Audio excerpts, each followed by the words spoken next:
हुकूमत ने गैस की कीमतों में इजाफे की मंजूरी दे दी। गैस की कीमतों में इजाफा 1 नवंबर से नाफिजुल अमल होगा।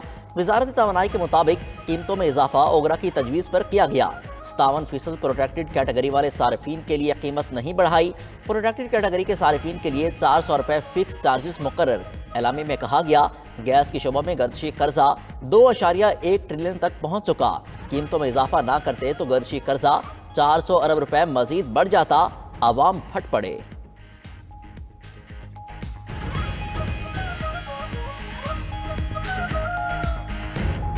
छोटी फैमिली पे कमाने वाला बंदा भी जिसकी तनख्वाह 20 से 25 हज़ार है, वो बिजली ही नहीं पूरी कर पा रहा है, तो अगर ये गैस भी बढ़ा दी जाएगी तो वो अपने घर के खर्चे कैसे चलाएगा। ये जो आरजी हुकूमत बैठी हुई है ना, इनका तो काम ही नहीं है, ना रेटों में कुछ बात कर सकती है, ना रेटों को ऊपर नीचे कर सकती है। गैस के बिलों में इजाफा ये किसी सूरत हमें मंजूर नहीं है, इसे फिलफौर मुस्तरद करते हैं। गैस की कीमतों में इजाफा किया गया तो उस सूरत में आवाम सड़कों पे होगी।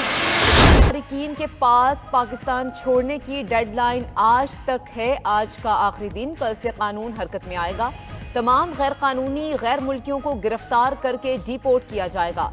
मनकूला और गैर मनकूला जायदाद जब्त कर ली जाएगी। 92,000 से ज्यादा अफगान तारिकीन रजाकाराना तौर पर वापस जा चुके।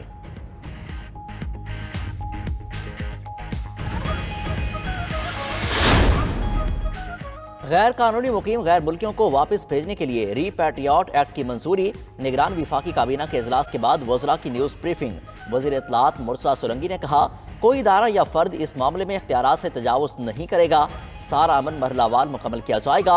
वज़ीर दाखिला सरफराज बुगटी ने कहा, यह एक्ट किसी मखसूस ग्रुप के खिलाफ नहीं। 1 नवंबर से 1 डॉक्यूमेंट रिजीम लागू कर दी जाएगी। वीज़ा लेकर आएँ और पाकिस्तान में रहें। 2 नवंबर से लोगों को होल्डिंग सेंटर में रखा जाएगा।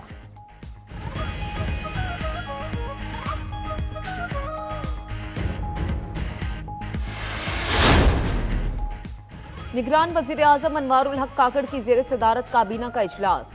फॉरेन एक्ट के तहत गैर कानूनी मुकीम गैर मुल्कियों की बेदखली का ऑर्डर जारी। मामूली जराइम में मुलव्विस गैर मुल्कियों को बेदखल किया जाएगा। संगीन जराइम में मुलव्विस गैर मुल्कियों को बेदखल नहीं किया जाएगा।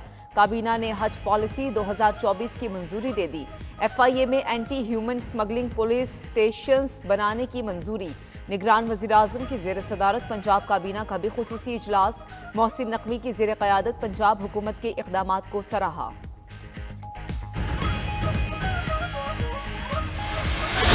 क्रिकेट टीम के चीफ सेलेक्टर इंजमामुल हक ने इस्तीफा दे दिया। इंजमामुल हक ने इस्तीफा chairman PCB management committee Zaka Ashraf को भिजवाया। इंजमामुल हक पर प्लेयर्स एजेंट कंपनी के साथ पार्टनरशिप का इल्ज़ाम। इंजमामुल हक ने अपने ऊपर लगने वाले तमाम इल्ज़ामात मुस्तरद कर दिए। कहते हैं उन पर सवालात उठे तो इस्तीफा देना बेहतर समझा। उनका प्लेयर्स एजेंट कंपनी से किसी किस्म का कोई ताल्लुक नहीं।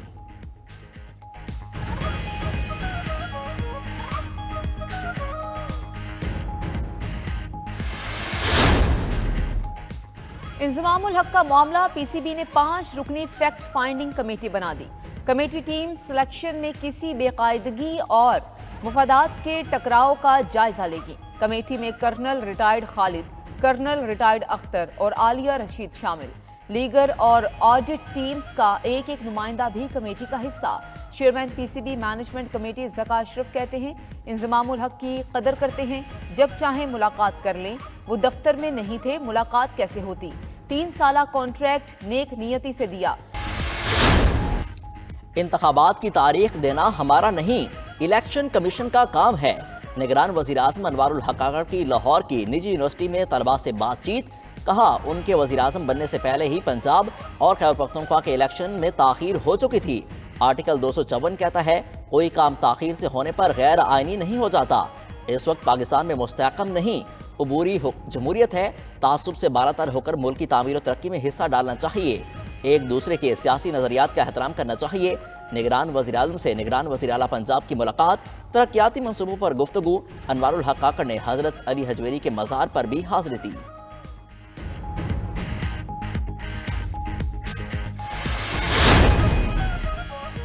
चीफ इलेक्शन कमिश्नर कहते हैं, इंतखाबात मुकर्ररा वक्त पर शफाफ और मुनसिफाना होंगे। सिकंदर सुल्तान राजा का पंजाब हुकूमत के साथ आला सतह का इजलास। निगरान वज़ीर आला, वज़रा और इलेक्शन कमीशन के 4 मेंबर की शिरकत। निगरान वज़ीर आला मोहसिन नकवी की इंतखाबात के लिए मुकम्मल ताउन की यकीन दहानी। इलेक्शन कमीशन और पंजाब हुकूमत के दरमियान फोकल पर्सन तैनात होगा। दूसरी जानिब इलेक्शन कमीशन ने कौमी असम्बली सेक्रेटेरिएट को भर्तियों से रोक दिया।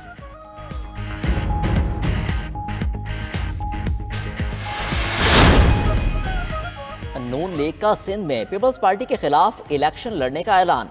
साबिक गवर्नर मोहम्मद जुबैर कहते हैं किसी से इत्तेहाद के मुतालिक फैसला नवाज शरीफ करेंगे। लेवल प्लेइंग फील्ड है, सबको मौका मिलेगा। खुर्शीद शाह के बयान पर पीपल्स पार्टी वजाहत कर चुकी। तहरीक इंसाफ का भी सियासी मैदान में मुकाबला करना चाहते हैं। डील का इल्जाम लगाने वाले मीनार पाकिस्तान जैसा जलसा करके दिखाएं।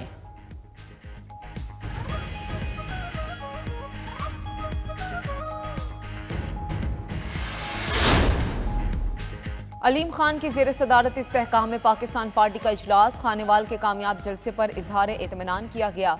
सेक्रेटरी इतलात IPP पंजाब हाशिम डोगर कहते हैं 3 नवंबर को हाफिजाबाद में इज्तिमा, 26 नवंबर को कामुकी में कन्वेंशन होगा। IPP 3 दिसंबर को कसूर, 17 दिसंबर को लैया में वर्कर्स कन्वेंशन करेगी।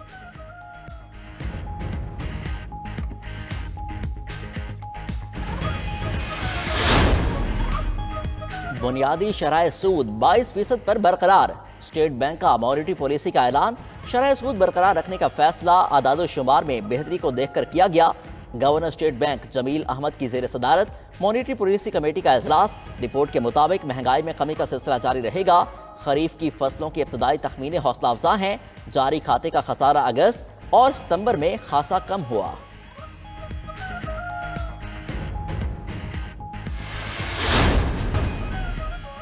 कराची में नेगलेरिया का एक और मरीज जाँ बहक हो गया। रवां साल कराची में नेगलेरिया से अमवात की तादाद 10 हो गई। नॉर्थ कराची जिला वस्ती का 22 साल तालिब इल्म नेगलेरिया का शिकार हुआ। मोहम्मद अरसल को 27 अक्टूबर को निजी अस्पताल लाया गया। टेस्ट में नेगलेरिया की तस्दीक हुई थी।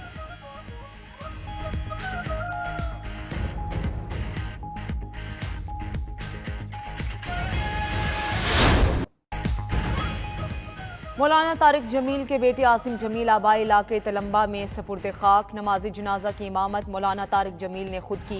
बड़ी तादाद में लोगों की शिरकत। मौलाना तारिक जमील का जनाजे के शुरका से खिताब। कहा उनका बेटा बीमारी की वजह से परेशान रहता था। अक्सर कहता था वो अल्लाह से मिलेगा। जवान बेटे की मौत बहुत बड़ा सदमा है। उनका बेटा बहुत नेक और प्यारा था। अल्लाह की रजा पर राजी हैं।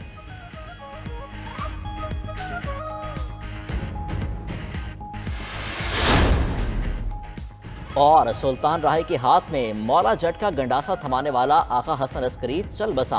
पाकिस्तान फिल्म इंडस्ट्री के सीनियर डायरेक्टर हसन अस्करी फेफड़ों के मर्ज में मुब्तला थे। आका हसन अस्करी की नमाज जनाजा आज बाद नमाज ज़ोहर अदा की जाएगी। हसन अस्करी की वफात पर निगरान वज़ीर आला पंजाब मोहसिन नकवी का अफसोस का इजहार।